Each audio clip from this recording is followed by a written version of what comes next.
अस्सलाम वालेकुम एवरीवन। आज हम फिजियो का चैप्टर करेंगे, red blood sales, anaemia and polycythaemia. ये हेमाटोलॉजी की पूरी सीरीज़ का पहला चैप्टर है और हम ये कर रहे हैं इस बुक से, गार्टन एंड हॉल 13th एडिशन। सही है। अच्छा, तो हमें बेसिक नॉलेज तो होती है। रेड ब्लड सेल्स क्या होते हैं? रेड ब्लड सेल्स एक इम्पॉर्टेंट, बहुत ही हमारे पास सेल्स होते हैं, हमारे ब्लड के कंपोनेंट होता है जो कि हमें ऑक्सीजन और न्यूट्रिएंट्स वगैरह सप्लाई करने में हमारी बॉडी को हेल्प करते हैं। सही है। अच्छा, तो इसमें हम बात एक कही गई है कि हीमोग्लोबिन जो होता है, हीमोग्लोबिन जो होता है वो बहुत सी जो लोअर एनिमल्स होते हैं उनमें फ्रीली बॉडी में प्रोटीन प्लाज्मा में सर्कुलेट करता है, लेकिन ऐसा ह्यूमंस में क्यों नहीं होता? तो ऐसा इसलिए नहीं होता क्योंकि अगर ह्यूमंस में सर्कुलेट करेगा फ्रीली हीमोग्लोबिन तो वो 3% जो होता है वो लीक कर जाता है। बस एक ऐसी जनरल इन्फॉर्मेशन है, इतनी इंपॉर्टेंट बात नहीं है। अच्छा, एक तो ब्लड, रेड ब्लड सेल्स होते हैं वो हीमोग्लोबिन होता है, आपको पता है। हीमोग्लोबिन क्या करता है? एक तो ऑक्सीजन हमारे बॉडी टिश्यूज़ की तरफ कैरी करता है ताकि उनको, और न्यूट्रिएंट्स ताकि उनको सप्लाई कर सके, और उनसे जो होता है CO2 जो होता है, कार्बन डाइऑक्साइड, वो उनसे ले जाकर वापस लंग्स को देता है ताकि वो एक्सेल आउट कर सकें इन्वायरमेंट में, हमारी बॉडी से निकाल सकें। अच्छा, तो ये जो CO2 का वापस ले जाने वाला काम होता है, ये कैसे होता है? वो इस तरह होता है कि जो हमारे पास कार्बोनिक, हमारे पास रेड ब्लड सेल्स में एक होता है हमारे पास एंजाइम कार्बोनिक एनहाइड्रेस। अब कार्बोनिक एनहाइड्रेस क्या करता है कि ये जो हमारे ब्लड में वाटर होता है उसको रिएक्ट करवाता है CO2 के साथ, और ये बना लेते हैं H2CO3। Water and carbon dioxide मिलकर H2CO3 बना लेते हैं, जिसमें carbonic anhydrase as a catalyst help करता है। सही है। अब जब H2CO3 बन जाता है तो वो ईजिली टिश्यू से CO2 ले जाता है लंग्स तक। सही है। और लंग्स में वापस से CO2 में कन्वर्ट होकर ये CO2 को लंग्स को दे देता है, और लंग्स जो होते हैं इसको एक्सेल आउट कर देते हैं। तो कार्बोनिक एनहाइड्रेस ये काम करता है, मतलब CO2 को टिश्यू से लेकर लंग्स तक ले जाने में हेल्प करता है। सही है। इसमें एक और बात बताई हुई है कि जो रेड ब्लड सेल्स होते हैं वो जो उसमें हीमोग्लोबिन होता है वो एक बहुत अच्छा एसिड बेस बफर हेल्प करता है। सही है। मतलब क्या कि कोई भी एसिडिक कंडीशन, कोई बेसिक कंडीशन होगी तो उसको रूल आउट, मतलब न्यूट्रल बनाने में हेल्प करता है। कोई भी अगर pH बढ़ जाए, कोई कम हो जाए, तो हीमोग्लोबिन उसमें ऐसा बफर काम भी कर सकता है। सही है। अब हमारे पास simply shape and size of red blood cells बताया हुआ है, जो इतना बहुत ज़्यादा इंपॉर्टेंट नहीं है, अगर हम लेकिन पढ़ लें तो बुरी बात नहीं है। अच्छा, तो size and shape of red blood sales क्या है? जो रेड ब्लड सेल्स होते हैं 7.8 माइक्रोमीटर्स होते हैं इन थिकनेस। डायमीटर होता है 7.8। तो जो रेड ब्लड सेल्स का साइज एंड शेप होता है वो क्या होता है? में जो होते हैं बाइकॉन्केव डिस्क होती हैं।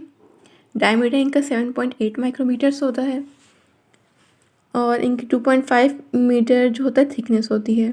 सही है। ये सब एक्स्ट्रा इन्फॉर्मेशन है, इतनी ज़्यादा इम्पोर्टेंट नहीं है। अच्छा, जो कॉन्सेंट्रेशन होती है रेड ब्लड सेल्स की वो इतनी होती है, वुमेन में इतनी और मेन में इतनी। लेकिन ये जो आपके मतलब लिविंग कंडीशंस होती हैं या कोई एडेप्टेशंस होती हैं, उनको अडेप्ट करके हमारी बॉडी ज़्यादा या कम ब्लड सेल्स बनाने लगती है। मतलब जैसे जो हाई एल्टीट्यूड पे रहते हैं, जिनको ज़्यादा ऑक्सीजन की ज़रूरत है, उनके ज़्यादा रेड ब्लड सेल्स होते हैं। सही है। अच्छा, अब यहाँ बताया हुआ है कि जो हेमोक्रिट होता है वो क्या होता है? हेमोक्रिट जो the percentage of blood that is in cells. Normally ये हेमोक्रिट 40 to 45% होती है, ये हेमोटोक्रिट। सही है। अच्छा, अच्छा, इसमें बताया गया जो हीमोग्लोबिन होता है वो हमें क्या करता है? ऑक्सीजन लेके जाता है ना। तो each gram of pure haemoglobin 1.34 ml of oxygen लेके जा सकता है। सही, इतनी। तो अब हम मल्टीप्लाई कर लें तो वो और हमारे पास बन जाएगी। अच्छा, अब हम प्रोडक्शन पे बात करेंगे कि रेड ब्लड सेल्स कहाँ और कैसे या किस स्टेज पे बनते हैं। तो सबसे पहले जो अर्ली वीक्स होते हैं एम्ब्रियोनिक लाइफ के, उनमें योग सेक में रेड ब्लड सेल्स बनते हैं। फिर हम मिडिल ट्राइमेस्टर में आ जाता है गेस्टेशन का, तो उसमें लिवर में, स्प्लीन में और लिम्फ नोड्स में बनते हैं, और लास्ट के मंथ में और बर्थ के बाद भी बोन मैरो में बनते रहते हैं। सही है। अच्छा, इसमें अब क्या होता है, बोन मैरो में बनते तो रहते हैं 5 साल की उम्र तक। अच्छा, इसमें क्या बता रहे हैं कि जो 5 साल की उम्र होती है, जब तक मोस्टली बोन्स में बनता रहता है, सब लॉन्ग बोन्स में, शॉर्ट बोन्स में, हर जगह। लेकिन 5 साल की उम्र के बाद जो होता है 20 साल की उम्र तक, उसके बाद भी जो मेम्ब्रेनस बोन्स होती हैं, जैसे कि वर्टिब्री, स्टर्नम, रिब्स एंड इलिया वगैरह, इसमें बोन मैरो बनना शुरू कर दिया जाता है और बाकी सब बोन्स में रुक जाता है। सही है। अब हम पूरी इसकी जेनेसिस पढ़ें ब्लड सेल्स की, तो वो कैसे होती है हम ये देखते हैं। सही है। इसको हम सिंपली एक डायग्राम से ही पढ़ सकते हैं। सबसे पहले हमारे पास होता है बोन मैरो में प्लूरिपोटेंट हीमोपोइटिक स्टेम सेल। एक बेसिक हमारे पास स्टेम सेल होता है। वो क्या बनाता है, वो कॉलोनी फॉर्मिंग यूनिट स्प्लीन बनाता है, और फिर वो बाकी सेल लीनेजेस बनाते हैं। और कुछ जो होते हैं स्टेम सेल्स, वो सेव भी कर ली जाते हैं ताकि वो फर्दर बाद में काम में आए। सही है। इसकी मदद से जो इरिथ्रोसाइट्स की होती है, मतलब सारी जितनी red blood cell, white blood cells, platelets, lymphocytes, सब उनकी सेल की जो कॉलोनी ये बना लेते हैं, CFU, कॉलोनी फॉर्मिंग यूनिट होते हैं ये इनको कहते हैं हम कमिटेड स्टेम सेल्स, क्योंकि इनसे और आगे हमारे पास बनते हैं। जैसे कि ये इसमें पहले CFU-B बना, पहले ब्लास्ट सेल बना, फिर एरिथ्रोसाइट बना। सही। इसी तरह इसमें भी कॉलोनी फॉर्मिंग यूनिट पहले ग्रेन्युलोसाइट्स एंड मोनोसाइट बने, फिर जाके बेसिक सेल्स बनेंगे। इसी तरह मेगाकार्डियोसाइट्स एंड लिम्फोसाइट्स, पहले सबसे पहले कॉलोनी फॉर्मिंग यूनिट सेल्स बनते हैं, उसके बाद जाके हमारे पास फाइनल चीज़ बनती है हमारे पास। अच्छा, अब हमारे पास आगे ये बात की गई है कि जो सेल बन तो रहे हैं, लेकिन इनको बना कौन रहा है, मतलब इनमें कौन से एंजाइम्स, कौन से कोई तो होंगे ना जो इनको प्रोड्यूस करने में हेल्प कर रहा होगा, इनको डिफ्रेंशिएट करने में हेल्प कर रहा होगा, ग्रोथ में इनकी हेल्प करता है। तो उनको क्या कहते हैं, हम कहते हैं growth inducers and differentiation inducers. मतलब ग्रोथ इंड्यूसर्स जो होते हैं वो ग्रोथ करवा रहे हैं, सेल का साइज बढ़ा रहे हैं, ये वो। और डिफ्रेंशिएशन इंड्यूसर्स जो होते हैं वो क्या कर रहे हैं, मतलब सेल्स को डिफ्रेंशिएट कर रहे हैं डिफरेंट टाइप्स ऑफ सेल्स में। मतलब जैसे कोई ये रेड ब्लड सेल बनना है या वाइट ब्लड सेल बनना है, तो इनको कौन डिफ्रेंशिएट करवा रहा है, डिफ्रेंशिएशन इंड्यूसर्स करवा रहे हैं। सही है। एक में से एक का नाम ये बताया भी है, इंटरल्यूकिन-3 जो होता है सबकी ग्रोथ करवाता है। सही है। अब हम रेड ब्लड सेल्स की पूरी स्टेजेस पढ़ेंगे कि वो कैसे कैसे क्या क्या बनता है। तो सबसे पहले हमारे पास आ जाता है एथ्रोब्लास्ट। सही है। सबसे जो पहला होता है ये CFU-E के बाद, मतलब कॉलोनी फॉर्मिंग यूनिट एरिथ्रोसाइट के बाद, वो होता है प्रोएथ्रोब्लास्ट। सही है। इसके बाद आता है हमारे पास बेसोफिल एरिथ्रोब्लास्ट। क्योंकि इसमें जो ये स्टेन करता है वो बेसिक डाइस से स्टेन करता है, इसलिए हम इसको बेसोफिलिक एरिथ्रोब्लास्ट कहते हैं। और जो इसमें जो होता है हीमोग्लोबिन होता है, हीमोग्लोबिन इसमें फिल हो जाता है फॉर्म से। और जो न्यूक्लियस और एंडोप्लाज्मिक रेटिकुलम होता है, इन सब स्टेजेस में कम होता बहुत कम हो जाता है इन सब स्टेजेस में आकर। और फिर अच्छा, तो जो बेसोफिल एरिथ्रोब्लास्ट होते हैं, तो इनमें बेसोफिल स्टेन होता है। सही है। फिर इसके बाद आती है पॉलीक्रोमेटोफिल एरिथ्रोब्लास्ट, ऑर्थोक्रोमेटिक एरिथ्रोब्लास्ट, रेटिकुलोसाइट एरिथ्रोब्लास्ट। अब इन 3 स्टेजेस में क्या, इन 3-4 स्टेजेस में बीच में क्या होता है, इसमें क्या होता है कि हीमोग्लोबिन बढ़ रहा होता है, और जो बाकी न्यूक्लियस और जो एंडोप्लाज्मिक रेटिकुलम है वो कम हो रहे होते हैं। सही है। और जो बाकी कुछ जो होते हैं ऑर्गेनल्स वो रह जाते हैं, जैसे कि गोल्गी एपरेटस, माइटोकॉन्ड्रिया, ये सब इसमें होते हैं। अच्छा, रेटिकुलोसाइट जब आती है इसमें थोड़ा सा भी बेसोफिलिक स्टेन रहता है, बेसोफिलिक मटेरियल रहता है, सही है, और जो कि वो 1-2 दिन में ख़त्म हो जाता है। अब जो ये बन तो क्या बोन मैरो में रहे, अब इनको आना है ब्लड लाइन में, मतलब तो ये किस तरह से ब्लड वेसल्स में आते हैं, वो इस तरह से कि डायपिडिस के ज़रिए आते हैं। डायपिडिस मतलब होता है कि जो जैसे कैपिलरीज हैं उनमें छोटे छोटे होल्स होते हैं, उनमें से घुस घुस के ये ब्लड कैपिलरीज में आ जाते हैं, जो एरिथ्रोसाइट्स वगैरह जो होते हैं बोन में, सही है। तो ये हमारे पास हो गई जेनेसिस ऑफ आरबीसीज। और इसकी एक हमारे पास सिंपली एक हमारे पास निमोनियम है, उसको वो है पीबी पोर, P proerythroblast, basophil erythroblast, polychromatophil erythroblast, orthochromatic erythroblast, reticulocytes and finally erythrocytes. तो ये सिंपली एक आप करके ये याद रह सकती है, क्योंकि याद रखना इम्पॉर्टेंट है इसको। अच्छा, वालेकुम एवरीवन, आज हम अपना ब्लड का टॉपिक ही कंटिन्यू करेंगे। पहले हमने पूरा रेड ब्लड सेल्स की फॉर्मेशन वगैरह पढ़ ली थी, पूरी चीज़ें पढ़ ली थी। अब हम इसके पढ़ेंगे कि regulation of red blood cell production, role of erythropoietin, मतलब कि किन कंडीशंस में ब्लड सेल की प्रोडक्शन होती है और उसको, और एरिथ्रोपोइटिन का जो रोल है क्या है वो, सही है। अच्छा, सिंपली जिन कंडीशंस में हमारे टिश्यूज़ को ऑक्सीजन की ज़्यादा ज़रूरत पड़ेगी, उन कंडीशंस में हमारी बॉडी ज़्यादा से ज़्यादा रेड ब्लड सेल की प्रोडक्शन करना शुरू कर देगी, सही है। अच्छा, और ऐसी कंडीशन को जिसमें हमें टिश्यूज़ को ब्लड सेल की ज़्यादा मतलब ज़रूरत हो, ऑक्सीजन की ज़्यादा ज़रूरत होती है, उसको हम हाइपोक्सिया, मतलब अगर टिश्यूज़ को ऑक्सीजन नहीं मिल रही तो हम उसको कहेंगे हाइपोक्सिया, सही है। और जिसमें जिन लोगों में एनीमिया होता है, मतलब रेड ब्लड सेल्स की प्रोडक्शन नहीं हो रही थी इसी वजह से, या रेड ब्लड सेल्स की कमी है, ब्लड की कमी है, तो उनमें थोड़ा मसला हो जाता है। अच्छा, अब किन कंडीशन में बॉडी हमारे पास ज़्यादा से ज़्यादा प्रोडक्शन करने लगती है रेड ब्लड सेल्स की,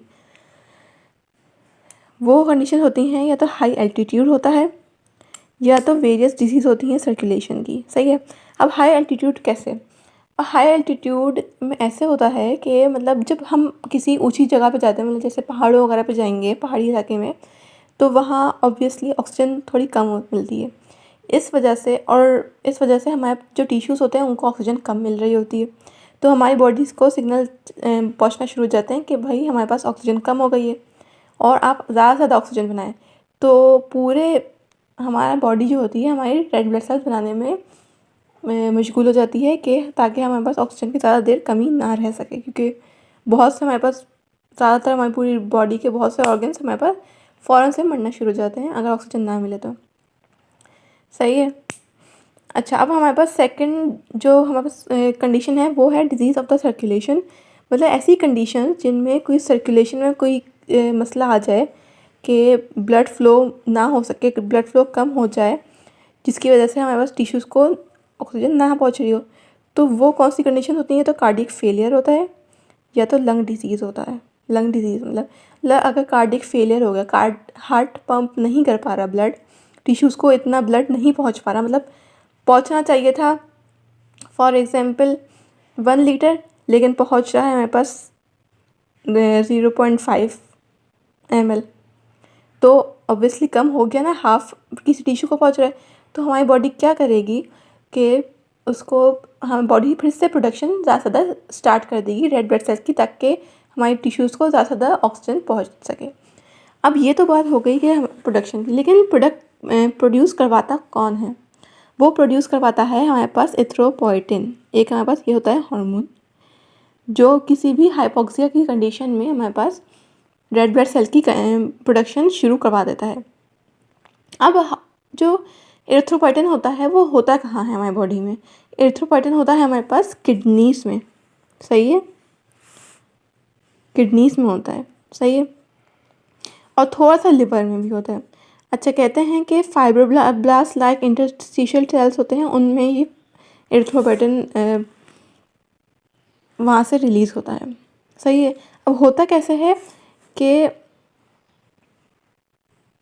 ये जो होता है adrenal tissue hypoxia leads to increase tissue levels of hypoxia induce factor HF1 IHI1। तो होता क्या है कि जैसे ही हमारे पास हाइपोक्सिया होता है तो HIF1 जो होता है हमारे पास बॉडी रिलीज़ होता है और वो जाके एरिथ्रोपोएटिन जीन होती है उसमें हाइपोक्सिया रिस्पॉन्स एलिमेंट से जाके बाइंड कर जाता है। अभी जैसे ही बाइंड करेगा वैसे ही फ़ौरन से ट्रांसक्रिप्शन ऑफ mRNA होगी, जिसकी वजह से एरिथ्रोपोएटिन की जो एरिथ्रोपोएटिन प्रोटीन है ना उसकी सिंथेसिस स्टार्ट हो जाएगी। मतलब क्या हुआ, जहाँ एरिथ्रोपोएटिन बनना है उसमें एक हमारे पास होता है हाइपोक्सिया रिस्पॉन्स एलिमेंट। उस पर हाइपोक्सिया रिस्पॉन्स एलिमेंट पे जैसे ही HIF1 जाके अटैच होगा वैसे ही हमारे पास mRNA की ट्रांसक्रिप्शन होगी और प्रोटीन की एरिथ्रोपोएटिन की सिंथेसिस स्टार्ट हो जाएगी। सही है। इसमें हमारे पास नॉरएपिनेफ्रिन और एपिनेफ्रिन भी बहुत हेल्प करते हैं। अच्छा, और अब इसमें यहाँ बताया गया है कि वैसे तो कुछ ही मिनटों में एरिथ्रोपोएटिन रेड ब्लड सेल्स बनाना शुरू कर देता है और 24 आवर्स में तो बहुत ही ज़्यादा बन जाते हैं रेड ब्लड सेल। लेकिन हमारी सर्कुलेशन में 5 दिन तक रेड ब्लड सेल्स हमारे सर्कुलेशन में नहीं आते। क्यों? क्योंकि एरिथ्रोपोएटिन, इससे जाहिर होता है कि एरिथ्रोपोएटिन जो होता है वो सिर्फ प्रोडक्शन में हेल्प करता है, इंक्रीज प्रोडक्शन करवाता है और उसको इतना जल्दी लाने में हमारी हेल्प नहीं करता। सही है। तो ये हो गई हमारे पास पूरी प्रोडक्शन से रिलेटेड बात। अब हम आ जाते हैं maturation of red blood sales, requirement for vitamin B12, साइनोकोबालामाइन and folic acid. अच्छा, जो हमने अभी यहाँ पढ़ा था RBC की जेनेसिस में, तुमने यहाँ पढ़ा था कि रेटिकुलोसाइट एरिथ्रोसाइट स्टेजेस होती हैं तो बिल्कुल मेच्योर स्टेजेस होती हैं कि मतलब इसमें न्यूक्लियस बिल्कुल ख़त्म हो गया होता है और वो हीमोग्लोबिन बढ़ गया होता है, ये वो। सही है। अब हम इसमें पढ़ रहे हैं कि जो मेच्योरेशन होती है RBCs की, उसमें हमारे पास 2 चीज़ें सबसे इम्पोर्टेंट होती हैं। एक होता है vitamin B12 and folic acid. क्यों?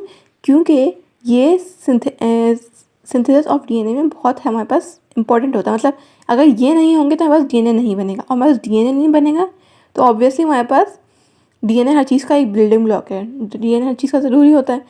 तो अगर DNA नहीं होगा तो हमारे पास RBCs ऑब्वियसली एबनॉर्मल बनेंगे। सही है। अच्छा, अब एबनॉर्मल कैसे बनते हैं हमारे पास RBCs?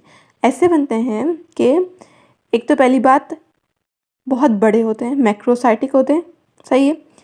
फ्लिम्सी मटेरियल होता है उनका, फ्लिम्सी मेम्ब्रेन होती है, इरेगुलर होते हैं, उनकी लार्ज ओवल होती हैं। मतलब जैसे हमारे पास red blood cells normally biconcave होते हैं ना, वो अब जो हमारे पास इसमें डेफिशिएंसी में होंगे वो होंगे इरेगुलर, लार्ज एंड ओवल।